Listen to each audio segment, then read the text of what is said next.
દારૂના મામલે આજે ગાંધીનગર વિધાનસભામાં ધમાસાણ મચ્યું છે અને ધારાસભ્ય ઇમરાન ખેડાવાલાએ જે પ્રકારે સવાલો પૂછ્યા હતા અને તે જ મામલે ગૃહમંત્રી અને હર્ષ સંઘવી તરફથી શું જવાબો મળ્યા છે તે મામલે જ વાત કરવી છે।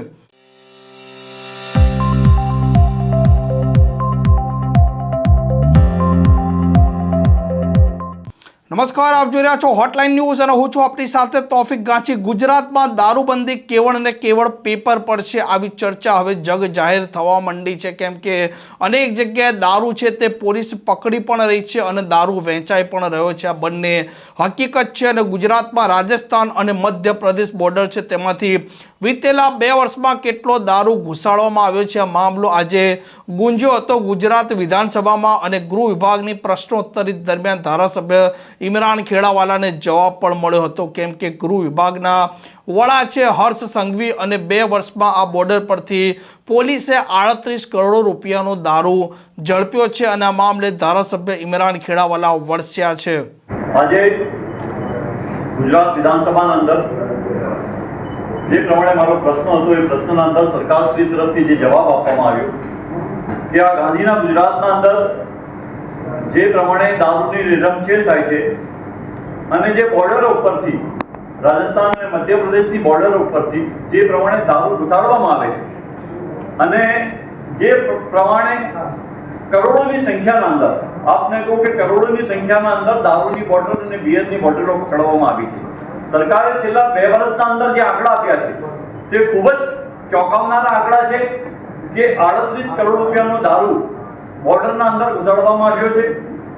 બિયરની જે બોટલો છે અને ટીનના ડબ્બા છે તે પણ કરોડોની સંખ્યાના અંદર બોર્ડર ઉપરથી રાજસ્થાન અને મધ્યપ્રદેશની બોર્ડરમાંથી આવ્યા છે।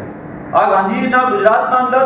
જે પ્રમાણે દારૂબંધી ફક્ત મને એવું લાગી રહ્યું છે કે કાગળ પર ચાલી રહી છે। આજે ગાંધીનગરના અંદર ગીચ સિટીની વાત કરું કે ગીચ સિટીના અંદર પણ સરકારે દારૂ પીવા માટેના પરમિટો આપ્યા છે, નવા હોટલોના અંદર દારૂ માટે વેચાવા માટેના લાયસન્સો આપ્યા છે। ગાંધીના ગુજરાતના અંદર જે પ્રમાણે આ બોર્ડર ઉપરથી અને ગુજરાતના અંદર જે દારૂ વેચાઈ રહ્યો છે તેના અંદર મને લાગી રહ્યું છે કે ગુજરાતની સરકાર, ભારતીય જનતા પાર્ટીની સરકાર અને રાજ્યના ગૃહમંત્રી શ્રી હર્ષ સંઘવી સાહેબ જે જાણતા હોય કે ન જાણતા હોય, પરંતુ મને એવું લાગી રહ્યું છે કે આ બધું સરકારની રેન નજર હેઠળ ચાલતું હોય તેવું લાગી રહ્યું છે। આ બોર્ડરના ઉપર જે પ્રમાણે એસપીની જવાબદારી હોય કે રેન્જ આઈજીની જવાબદારી હોય તેની જવાબદારી પણ સરકારે નક્કી કરવી જોઈએ કે આટલા મોટા પ્રમાણના અંદર જ્યારે દારૂ આપણા ગુજરાતના અંદર ઘૂસી જતું હોય ત્યારે આપણે કેટલા એક્શન લીધા। આજે ઘણા બધા અધિકારીઓ છે તેમણે પોલીસ પર કાર્યવાહી કરી છે, પરંતુ ગુજરાતના અંદર જે પ્રમાણે મહાત્મા ગાંધીનું આ ગુજરાત અને દારૂબંધીની આપણે વાતો કરતા હોઈએ ત્યારે મને એવું લાગી રહ્યું છે કે ગુજરાતના અંદર જે પ્રમાણે આ બોર્ડર પરથી પકડાયેલો દારૂની જ આપણને ખબર છે, પણ અંદર કેટલી સંખ્યાના અંદર ઘૂસી ગયો છે અને અમદાવાદ શહેરના અંદર કે ગુજરાતના અંદર આપ જે માંગો તે બ્રાન્ડની દારૂ ગુજરાતના અંદર મળતી હોય છે। ત્યારે સરકાર આ અંગે ખુલાસો કરે, વિધાનસભામાં જવાબ આપ્યું છે સરકાર, પરંતુ ગૃહ રાજ્યમંત્રી શ્રી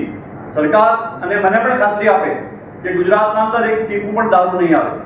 ઇમરાન ખેડાવાલાએ કહ્યું છે કે ન માત્ર આ સરકાર પરંતુ આ પોલીસ અધિકારીઓ છે તેઓ પણ મિલીભગત આ કિસ્સામાં કરી રહ્યા છે અને ગુજરાતમાં દારૂ ઘુસાડી રહ્યા છે। આ દારૂ કેવળ પોલીસે પકડેલો છે, પરંતુ એવો ઘણો દારૂ છે આ ગુજરાતમાં ઠલવાઈ પણ ચૂક્યો હશે અને લોકોએ પી પણ લીધો હશે અને તેમણે આ મામલે એસપી અને આઈજીની જવાબદારી નક્કી કરવાની પણ માંગ કરી હતી। આ પ્રકારના સમાચાર માટે હોટલાઇન ન્યૂઝની આ ચેનલને લાઇક, શેર અને સબસ્ક્રાઇબ કરવાનું ભૂલતા નહીં। નમસ્કાર।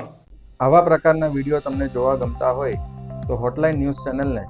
લાઇક, શેર અને સબસ્ક્રાઇબ કરો।